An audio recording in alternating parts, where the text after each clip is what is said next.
राधे राधे, जय श्री कृष्णा। मैं सीमा सिंह बड़ों को चरण स्पर्श, छोटों को प्यार और बराबर वालों को तहे दिल से नमस्कार करती हूँ। आज हम ज्येष्ठ मास की बड़ पीपल और आंकड़े के पेड़ को सींचने की एक नई कहानी सुनेंगे। आज मैं आपके लिए ज्येष्ठ मास के बड़ पीपल और आंकड़े के पेड़ को सींचने की एक नई कहानी लेकर आई हूँ। कहानी सुनने से पहले आपसे एक करुण निवेदन है कि अगर यह कहानी आपको अच्छी लगे तो अपने दोस्तों और रिश्तेदारों में इसे ज़्यादा से ज़्यादा शेयर करें, लाइक करें, ताकि सबको बड़ पीपल और आंकड़े के पेड़ को सींचने की कहानी सुनने का पुण्यफल प्राप्त हो। और हमेशा की तरह अगर अभी तक आपने मेरे चैनल को सब्सक्राइब नहीं किया है तो कृपया मेरे चैनल को सब्सक्राइब करें ताकि मेरा आगे आने वाला वीडियो सबसे पहले आपको मिले। धन्यवाद। आइए अब हम ज्येष्ठ मास में बड़ पीपल और आंकड़े के पेड़ को सींचने की एक नई कहानी सुनते हैं। एक बार एक बहुत छोटा सा गांव था। उस गांव में एक ब्राह्मण दंपति रहते थे। दोनों पति पत्नी बड़े ही नेक दिल के और सबकी मदद करने वाले स्वभाव के थे। उनकी आजीविका का साधन भिक्षावृत्ति था। वे अपने यजमानों के यहाँ से आटा दाल मांगकर लाते थे, उसी से उनका गुजर बसर होता था। पहले के ज़माने में लोग खुद ब्राह्मणों को सीधा दिया करते थे। सीधे में आटा, हरी सब्जी, नमक, मिर्च, हल्दी, तेल, घी, चीनी, गुड़, रुपया आदि दिया करते थे। उस ब्राह्मण दंपति का गुजारा भी उसी से होता था। वह ब्राह्मण वेद शास्त्र से अनभिज्ञ था। उसे ज़्यादा जानकारी नहीं थी, मात्र उसे केवल पंचांग देखना आता था।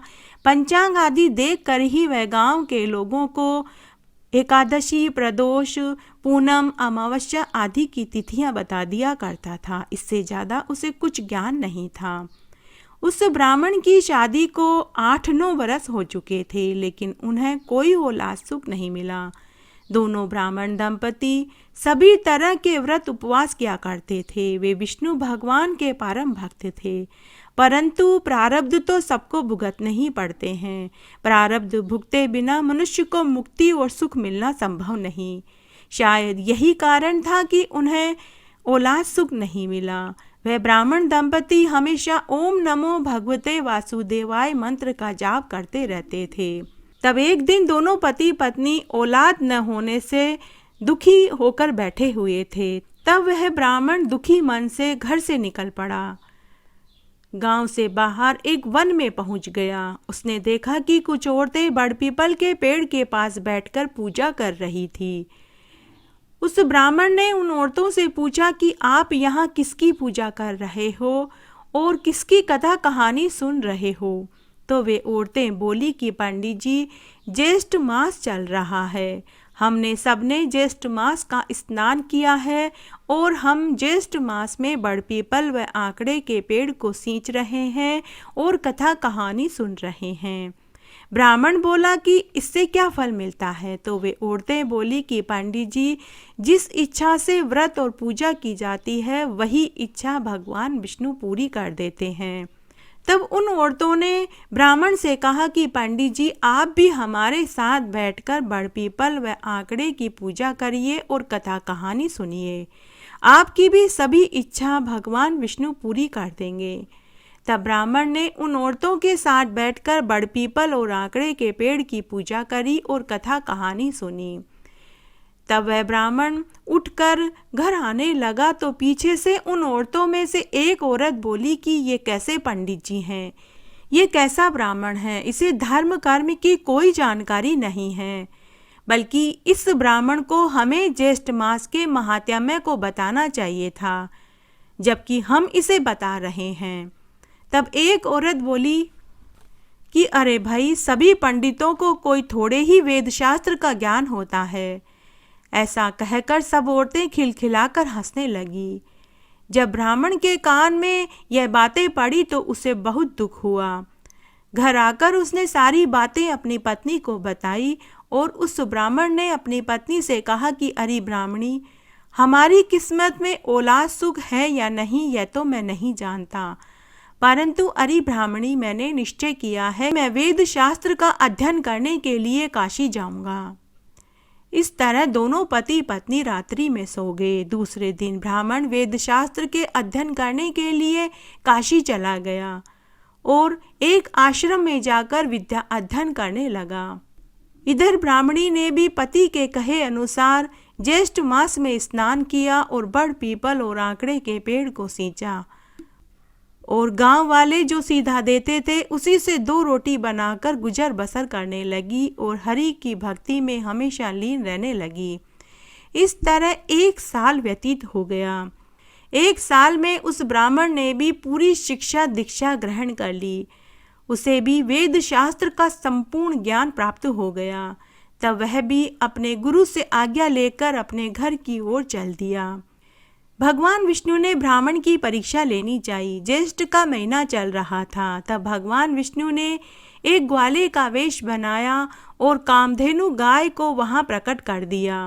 कामधेनु गाय से कहा कि हे देवी, आप बीमार और लहूलुहान होकर दर्द से कराने का नाटक करिए। तभी उसी समय कामधेनु गाय ने एक साधारण गाय का रूप धरा और बीमार और पैरों में से खून रिसने लगा।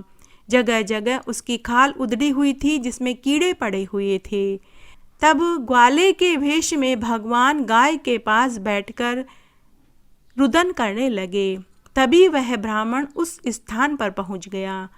ब्राह्मण ने जब गाय की ऐसी दशा देखी तो उसे भी बड़ी दया आई। ब्राह्मण ने ग्वाले से पूछा कि अरे भाई, क्या यह गाय तुम्हारी है? इसकी यह हालत कैसे हुई? तो ग्वाला बोला कि हे ब्राह्मण, यह गाय मेरी है। कई दिनों से यह बीमार थी। इसे रोज इसी जंगल में चराने लाता था। तब एक भेड़िया मेरी गाय को खाने के लिए झपटा तो यह गाय भेड़िए से जान बचाकर भागी तो कंटीली झाड़ियों में यह गाय फंस गई और जगह जगह से इसकी खाल उधड़ गई और उसमें कीड़े पड़ गए। ग्वाला बोला कि हे ब्राह्मण देव, कृपा करके मेरी गाय को बचा लीजिए। तब वह ब्राह्मण ग्वाले से बोला कि हे भाई, मेरा घर यहाँ से कुछ ही दूरी पर है। चलो हम गाय को लेकर मेरे घर चलते हैं। हम इसकी सेवा पानी करेंगे और घरेलू औषधि लगाकर उपचार करेंगे तो यह गाय जल्दी ठीक हो जाएगी। तब वह ब्राह्मण ग्वाले और गाय को घर ले आया। घर पर उस ब्राह्मण दंपति ने गाय की खूब सेवा टहल करी। गर्म पानी से गाय के घावों को धोया, हाथ से कीड़े निकाले, औषधि घिसकर गाय के घावों पर लगाई, कपड़े की पट्टी बांधी। ब्राह्मणी ने गाय के लिए गुड़ का गरम गरम दलिया बना करके खिलाया। इस तरह ब्राह्मण दंपति रोज गाय की सेवा टहल करने लगे। इस तरह पूरा ज्येष्ठ मास बीत गया। तब ज्येष्ठ मास की पूर्णिमा की रात्रि को भगवान वेश में ग्वाले व कामधेनु गाय ब्राह्मण को वरदान देकर अंतर्ध्यान हो गई। सुबह जब ब्राह्मण दंपति सोकर उठे तो उन्होंने देखा कि उनकी टूटी फूटी झोपड़ी की जगह सुंदर मकान हो गया। घर के आंगन में जगह जगह अन्न धन की ढेरियां पड़ी थी। जिस स्थान पर गाय खड़ी थी उस स्थान पर चांदी की एक विशाल गाय खड़ी थी और जिस स्थान पर ग्वाला सोता था वहां भगवान विष्णु व माता लक्ष्मी की सोने की मूर्ति रखी हुई थी। तभी वहां आकाशवाणी हुई कि हे ब्राह्मण, मैं तेरी पूजा भक्ति और सेवा से अत्यंत प्रसन्न हुआ। मैं तुझे पुत्र का वरदान देता हूँ। जब पूरे गांव वालों को इसका पता चला तो पूरा गांव भगवान के और कामधेनु गाय के दर्शन करने आने लगे। और जब उस नगरी के राजा को पता लगा तो राजा भी अपनी रानी और मंत्रियों के साथ ब्राह्मण के घर भगवान की मूर्ति और कामधेनु गाय के दर्शन करने के लिए आए। तब राजा ने नगर में एक विशाल मंदिर बनवाया और उस मंदिर में भगवान विष्णु व माता लक्ष्मी की मूर्ति की प्राण प्रतिष्ठा करवाई और कामधेनु गाय की मूर्ति को भी स्थापित करवाया और उसी ब्राह्मण दंपति को उस विशाल मंदिर का पुजारी नियुक्त कर दिया। साल भर बाद ब्राह्मणी को भी गर्भ ठहर गया और एक सुंदर पुत्र पैदा हुआ। तब राजा ने और ब्राह्मण ने पूरी नगरी में यह ढिंडोरा पिटवा दिया कि सभी ज्येष्ठ मास का स्नान करें, व्रत करें, बड़ पीपल और आंकड़े के पेड़ की पूजा करें, गाय की सेवा टहल करें। इसका बहुत अक्षय फल मिलता है। हे विष्णु भगवान, हे माता लक्ष्मी, जैसे आप उस ब्राह्मण के ऊपर प्रसन्न हुए वैसे सबके ऊपर होना। कहानी कहने वाले, सुनने वाले और हुक्कारा देने वाले सबको पुण्य फल देना। घटती हो तो पूरी हो तो परवान चढ़े, भूले बिसरे नाम तेरे भंडार में भरे। इस तरह आज मैंने आपको ज्येष्ठ मास में सुनी जाने वाली बड़ पीपल और आंकड़े के पेड़ को सींचने की कहानी सुनाई। मेरे साथ बने रहने के लिए आपका धन्यवाद। आगे की कथा कहानी के लिए भी आप इसी तरह मेरे साथ बने रहें। धन्यवाद।